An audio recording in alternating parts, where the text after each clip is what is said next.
All right, so you've got that big international trip coming up. Maybe it's business or seeing family or just that amazing vacation you've been planning. Yeah, it's exciting stuff. Totally. But sometimes there's that little voice, right? That quiet hum of anxiety, maybe. Am I actually going to be able to, talk to people confidently in English when I get there? Oh, absolutely. It's a really common feeling stepping into somewhere new like that. So today we're doing a deep dive specifically into those essential English phrases you'll actually need and use when you're traveling abroad. Okay. Our whole mission here is to give you not just the words, but like the confidence to handle pretty much any situation. Yeah. From the minute you step off that plane right through to making new friends and really soaking it all in. Think of this as your go-to toolkit. We've got some surprising insights, some really practical tips, and our source material for this. It's not just dry lists. No, not at all. It's packed with real-life scenarios, stories, anecdotes that really show how powerful, simple, clear, and honestly polite English can be. We're going to unpack the best bits, looking at not just what to say, but really why it works, why certain phrases land better. And how it can genuinely change your interactions, yeah. Exactly. So let's dive right in. First steps. Arriving, settling in, the airport. That's usually your first big English interaction point, right? Definitely. And at the check-in counter, it's all about being, direct but polite. Okay, like how? A really good start is just, hello, I'd like to check in for my flight to destination, please. See that? I'd like to. Yeah. It's subtle, but it's just a bit softer, more polite than saying, I want to. It kind of sets a nice tone from the get-go. Right, less demanding. Exactly. Yeah. Then when they ask for your passport, your ticket, a simple, here they are, is perfect. And for bags, clarity is key. I have one suitcase to check, or I only have a carry-on bag. Just straight to the point. That I'd like to tip is great. Small thing, big difference. Okay, next hurdle. Security. This can feel a bit high pressure sometimes. It can, yeah. You'll hear stuff like, please put your bags on the conveyor belt. Take off your button shoes. You know the drill. Right. But what if you're not sure about something? Like, can I keep my watch on? That's where just asking calmly is totally fine. Phrases like, can I keep my watch on? Or maybe, where should I put my liquids? They're perfectly okay to ask. Okay. We saw this example with James, remember? He needed directions. Where's my gate? Which security line? Even though it was busy, he stayed calm, asked politely. And that helped. Massively. Staff are just more likely to be patient and helpful if you approach them calmly and politely. It's not just the words, it's the way you say them. That's such a key point. Politeness isn't just about manners. It's actually a practical strategy. Okay, next stop. Immigration and customs. Probably the most intimidating part for a lot of travelers. Can be, yeah. But again, simple, direct answers are your friend here. Officer might ask, what is the purpose of your visit? And you just say, I'm here on vacation, or visiting family, or I'm here for business. Keep it brief. How long will you stay? I'll be staying for 2 weeks. Where will you stay? At the Grand Hotel. Just clear, simple info. but what if your mind goes blank? Like, you know the hotel name, but suddenly, poof. Happens to the best of us. Yeah. That's like Cousin Daniel's story at Canadian immigration. They asked where he was staying, and the name just vanished. Oh, no. But he didn't panic. He just, smiled, apologized politely, and asked, could I please just check my phone for the address? And the officer was okay with that. Totally fine. He found it quickly. The big takeaway isn't just to have your details ready, though that helps. It's more about how staying calm and just politely asking for a moment can really diffuse that potential stress. Right. That composure is key. Asking for what you need calmly. Exactly. Same for customs. They have anything to declare? It's usually, no, I have nothing to declare. Or maybe, yes, I have some gifts for my family. Like Mark's chocolates. Precisely. Mark in Canada, just clearly and politely saying he had chocolates for his family. Boom. Smooth, friendly entry. Emma had a similar easy time in Australia. Clarity and politeness. They don't just grease the wheels. They actually often get you a warmer welcome. Okay, but what about the absolute worst case scenario? You're at the baggage claim, waiting, and your bag just never shows up. Ugh, it's the worst feeling. So frustrating. But again, clear communication is your best bet.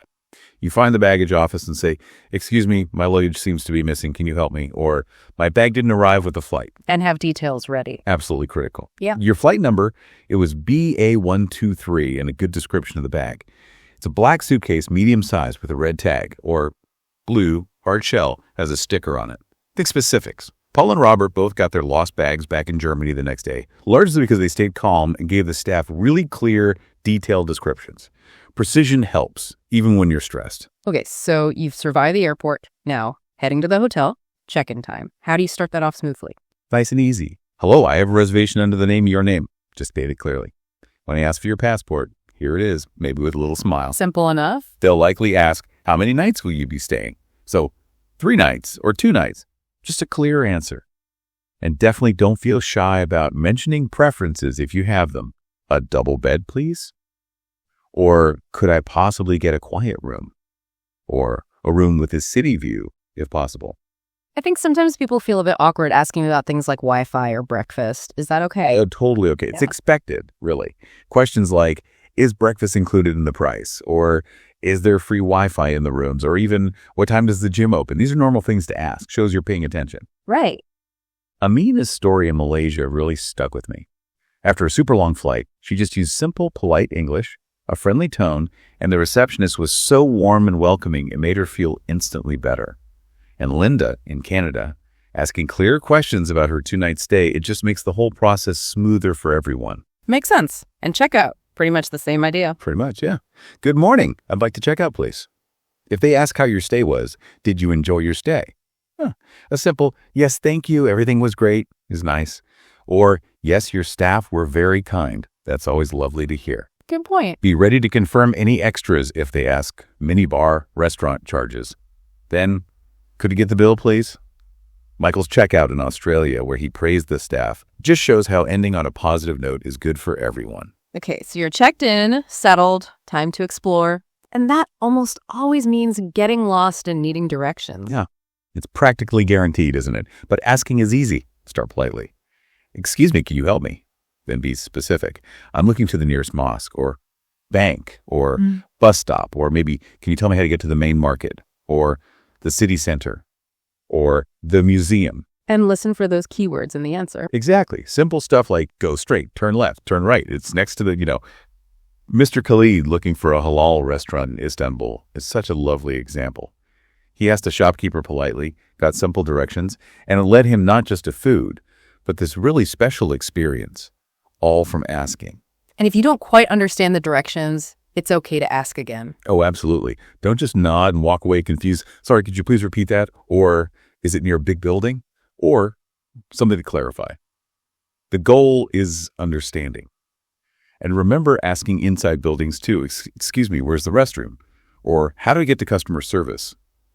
Robert found the pharmacy in that huge hospital just by asking. James found the top floor in Dubai the same way, just to ask. Right. Okay. Public transport, buses, trains, metro. Can seem a bit confusing in a new city. Buying tickets. Usually pretty straightforward. I'd like to buy a ticket to destination, please. They might ask one way or return. You just answer return, please, or one way. You could even ask, do you have day passes? What if the ticket machine is baffling? Like Thomas in the UK. Yeah, that happens. He was struggling, but he politely asked a woman nearby for help. And she didn't just explain it. She actually helped him buy the ticket to Oxford. It just shows, doesn't it? A simple, polite request can sometimes lead to real kindness from locals. That's lovely. So you've got the ticket. How do you make sure you're getting on the right train or bus? Just ask, what time does the next train leave? Or, standing at a bus stop, is this the bus that goes to the city center? Peter in Berlin asked someone which bus went to the Brandenburg Gate. Smart move, saved him hassle. Good idea. And once you're on the bus or train, you can confirm your stop. Ask someone near you, excuse me, is this the stop for Central Park? Or the museum? Or ask the driver or conductor, can you tell me when we reach the main station? Or even just asking about a seat. Excuse me, is this seat taken? Peter asking the NYC bus driver if his stop was near the museum again, just being proactive.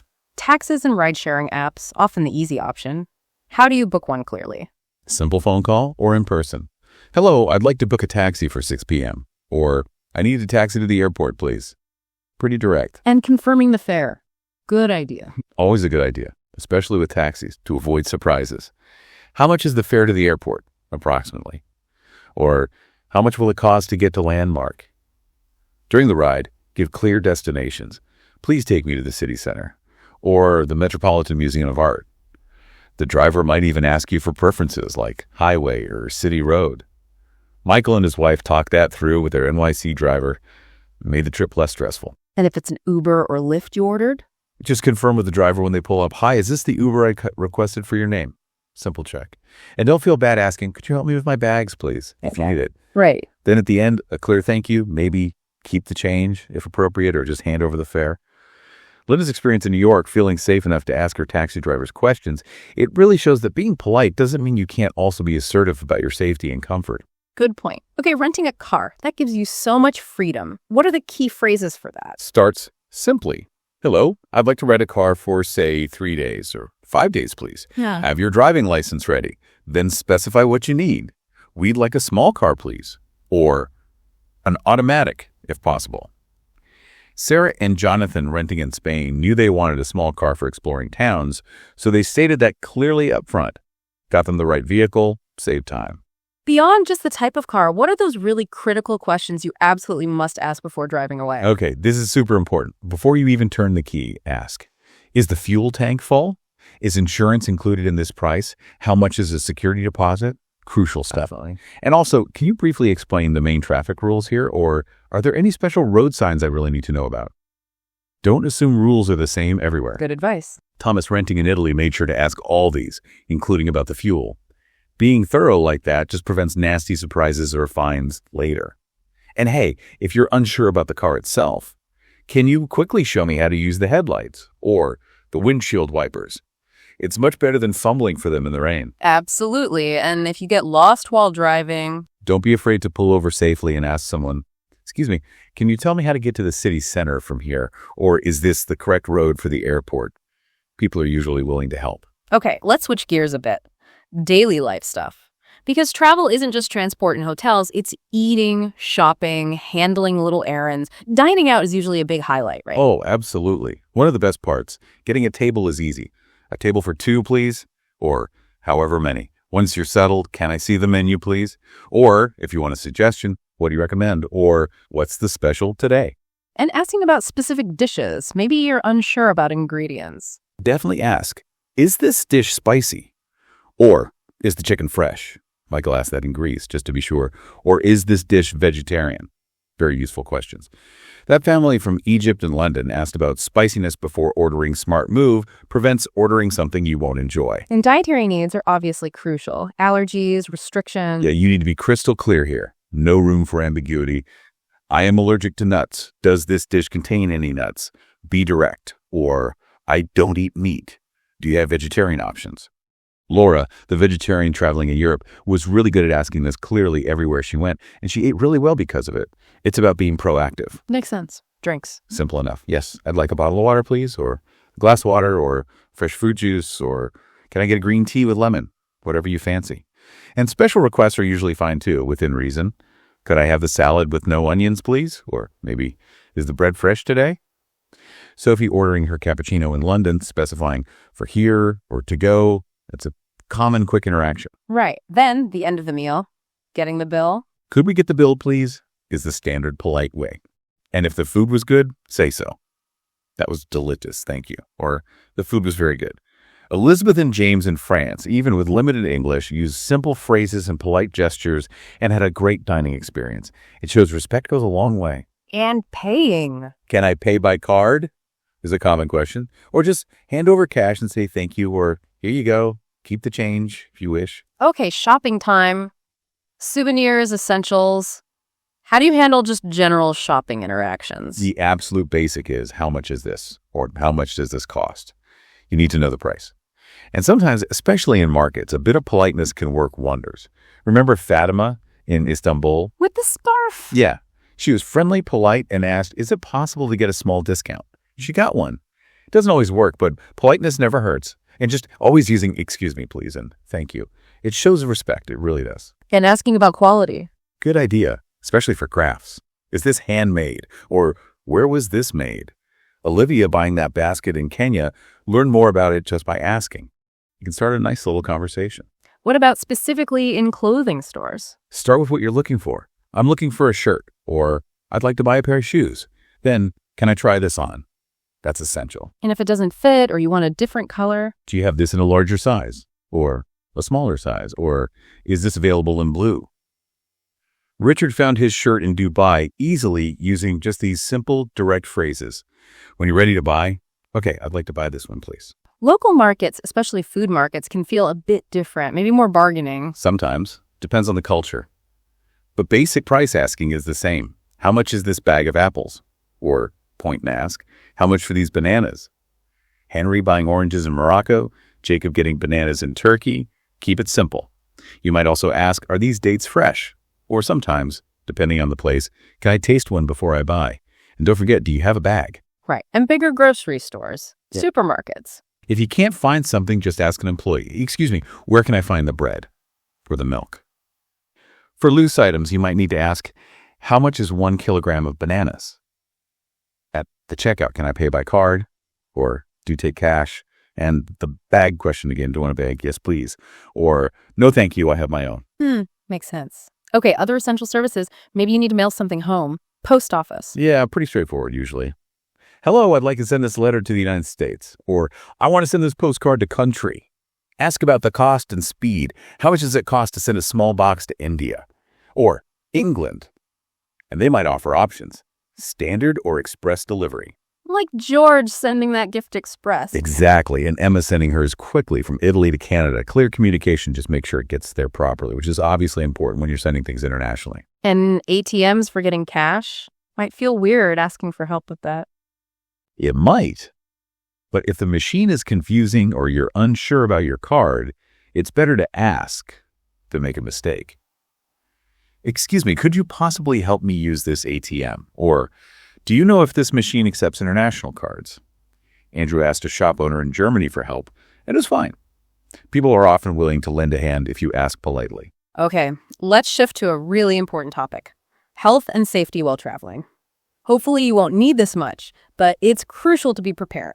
Let's start with the pharmacy. Right, if you just need something simple, be clear about your symptoms. Excuse me, do you have anything for a headache? Or I have a sore throat. Or maybe I'm feeling quite tired and I think I have a small fever. And you can ask for their advice. Absolutely. What do you recommend for this is a great question. Also useful. Can I buy pain medicine without a prescription? And they'll likely ask, do you have any allergies? Be ready to answer that clearly. Sarah needing something for her sore throat. Robert asking for cough medicine in Spain. They both got good advice because they could explain their problem simply in English. Now, for something more serious, needing a doctor or even going to a hospital, that requires even clearer communication, right? Definitely. You need to be direct. Hello, I need to see a doctor, please. Then describe the issue simply but specifically. I have a high fever and a very sore throat. Or, I've hurt my arm. It's extremely painful. Or, I fell down and I think I might have twisted my ankle. John in Spain explained his cold symptoms clearly, which helped the doctor figure things out quickly. What if the doctor or nurse is speaking too fast or using complicated medical words? Don't just nod along if you don't understand. It's your health. It is absolutely okay to say, I'm sorry, could you please speak a little more slowly? Or, could you perhaps write that down for me? Good tip. And repeat back instructions to make sure you got them right. Okay, so I take this medicine 2 times a day after meals. Is that correct? Linda did this when she twisted her ankle in Malaysia. Clear communication, confirming instructions, got her the right help straight away. And answering their questions. Be honest and clear. How long have you had these symptoms? I've had this fever for about 3 days now. Do you have any allergies? Yes, I'm allergic to penicillin. Really important they know that. If you're just feeling unwell, my stomach hurts, or asking a local, excuse me, is there a clinic or doctor nearby? And always, always say thank you for your help. Even basic politeness matters, especially when you're feeling vulnerable. Right. And on a less serious note, you mentioned laundromats. Yeah, just a practical thing. If you need to do laundry, you'll need to ask things like, how much does it cost to use the washing machine? How long does the wash cycle take? Can I use the dryer here too? Michael managed fine in Spain just by asking these simple questions. Okay, let's talk emergencies or losing important items. Staying calm is key, but what do you actually say? Staying calm is hard but crucial. If someone needs urgent help, excuse me, I need help. My wife is feeling very unwell. Or, can you please call a doctor quickly? In a really urgent situation, just help, I need a doctor. Or, please call the police. And if you lose something valuable, passport, wallet, go to someone in authority, hotel staff, police. Excuse me, I seem to have lost my bag, or my passport, or my wallet. Can you please help me? Again, calmness helps. Mr. Yusuf calmly explaining about his lost suitcase at the airport in Qatar meant the staff could help him efficiently. Adam in Turkey calmly reported his lost wallet to the police, and incredibly, they found it. Composure really does help problem solving. And if you see an accident, Simple statements. My friend is sick, or there's been an accident over there. Linda helping that person who fell shows how clear, quick communication can make a difference. And if you need official help, I need to find the police station. okay, we've covered a lot of the practical stuff. But travel is also about connecting, right? Immersing yourself, meeting people, having conversations. That can feel daunting. It can, and it's often the most rewarding part. Small talk is the key that unlocks it. Simple introductions. Hello, my name is Hassan. I'm visiting from Bangladesh. It's nice to meet you. And if someone welcomes you, Respond warmly. If they say, welcome to our city, you could say, thank you so much. It's my first time here and I'm really enjoying it. Starting chats is easy with safe topics. It's a beautiful day, isn't it? Or is this your first time visiting this museum too? Or simply, where are you from? like Daniel chatting with the man on the park bench in Canada just about the weather. Exactly. Or Anna and David connecting on that bus tour. Anna and John becoming friends at the museum. Linda and John at the cafe. All these little anecdotes show that small talk isn't just, filler. It's how connections actually start. It's the gateway. So true. And answering questions about yourself. Keep it simple. Where are you staying? Oh, I'm in a small hotel near the city center. Are you traveling alone? No, I'm here with my wife. And show interest back. Ask them about their city or local food. What's your favorite place to visit here? Or can you recommend a really good local restaurant? Or, wow, this looks interesting. Have you tried this local dish before? It shows genuine curiosity. And if you get invited to someone's home, that's a lovely gesture. It really is. Show appreciation. Unrival. Thank you so much for inviting us. Your home is absolutely beautiful. Or, it's so lovely to meet your family. Remember Uncle and Aunt visiting Peter and Anna in Canada? They brought a small gift. It wasn't just polite. It showed real respect and helped build that connection. Nice touch. And when leaving? Simple gratitude again. Thank you for a wonderful evening. Or, we really had such a lovely time. Thank you. Exploring cultural sites is huge too. Group tours can be a good way to see things. How do you handle booking those? Ask the basics. Do you have any tours running today? How long did the city tour last? And crucially, are there tours available in English? Or, can I join the next group tour? Emily booked her Petra tour in Jordan just by clearly asking, I'd like to book the Petra tour for tomorrow, please. And during the tour? Feel free to ask questions. Is it okay to take pictures in here? Or, where's the nearest restroom? And at the end, a simple, thank you for the tour. That was really interesting. What about visiting places like museums or parks on your own? Start with practicalities. How much is the entrance fee? See if there's information available. Is there a guided tour? Or do you have a brochure or map in English? David asking for that English brochure in the museum really helped him get more out of his visit. And check timings. Is this place open to visitors today? Or what are the opening hours? And specifically for mosques or other religious sites, showing respect is key. Absolutely paramount. Asking for directions. Is there a mosque nearby? Or checking prayer times. What time is the next prayer? Uncle found that mosque in the UK just by asking a shopkeeper. Hannah and Joseph found the prayer room in the Singapore Museum by asking staff, is there a quiet place where I can pray nearby? And greetings or customs? Using local greetings, if you know them, like peace be upon you, can be appreciated. And it's always wise to ask about customs if you're unsure. Are there any particular rules I should be aware of when visiting mosques here? Or temples? Or churches? Robert asking about the dress code for mosques in Dubai showed great respect. Okay, one last area. Making phone calls abroad. This can feel tricky because you don't have body language to help you. Yeah, clarity is even more important on the phone. For booking a taxi, hello, I'd like to book a taxi for 6 p.m., please. Or, I need a taxi to go to the airport. For restaurant or hotel reservations. Hello, is this the Italian restaurant? I'd like to make a dinner reservation, please. Or, hello, I would like to book a room for 2 nights. And just asking for general information over the phone. Keep it clear and concise. Can you tell me your opening hours, please? Do you possibly have a table available for 2 tonight? Is the hotel swimming pool open in the mornings? Laura called that hotel in Paris just to check pool hours. Michael booked his Paris hotel over the phone, but asked lots of detailed questions first about the rooms and services. And providing your details. State them clearly. My name is your name, my phone number in your number. Give dates clearly. Checking in on July 10th, checking out on July 12th. Specify room type, a double room, please. And always, always try to get confirmation. Could I please get a confirmation number for that booking? Emma did that when booking her London hotel, which is smart, prevents mix-ups later. Linda, calling the taxi company, clearly stated 6 p.m., making sure there was no confusion. Okay, now a really quick but super important point before we wrap up. Making a complaint. Politely, of course. This is where people often really struggle in a foreign language. It's tricky, isn't it? Finding that balance. You need to state the problem. But getting angry rarely helps. If your hotel room isn't clean, excuse me, I'm sorry to bother you, but my room hasn't been cleaned properly. Could someone please take a look? It's much better than yelling. Right. Polite but clear. Exactly. Or the air conditioning isn't working. Excuse me, the air conditioning in my room doesn't seem to be working. Could you please arrange for someone to fix it? John's polite complaint about his AC got it sorted quickly. Same in a taxi if you think the driver's going the wrong way. Maybe a gentle, excuse me, I think this might not be the fastest way. Could we perhaps take this other route? Polite and clear, even with a problem, usually gets a much better result. Wow, we have covered so much ground today. From, the controlled chaos of airport security all the way to those quieter moments, making connections with new people.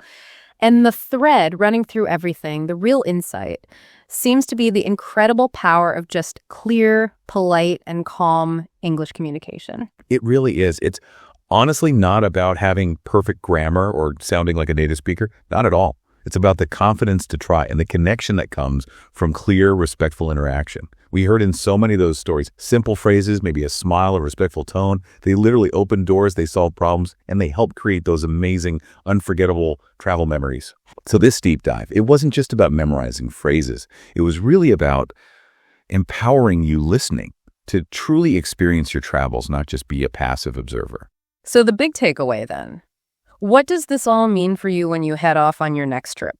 Well, just imagine using even one of these simple, polite phrases, not just saying the words, but understanding why that politeness, that clarity works. How it might not just, get you directions or order your coffee, but how it could spark a real moment of human connection. Yeah. How could turning a potentially mundane interaction, asking for help, ordering food into something memorable, something connected? How could that feeling of being empowered, of being understood, actually change your entire experience of being abroad?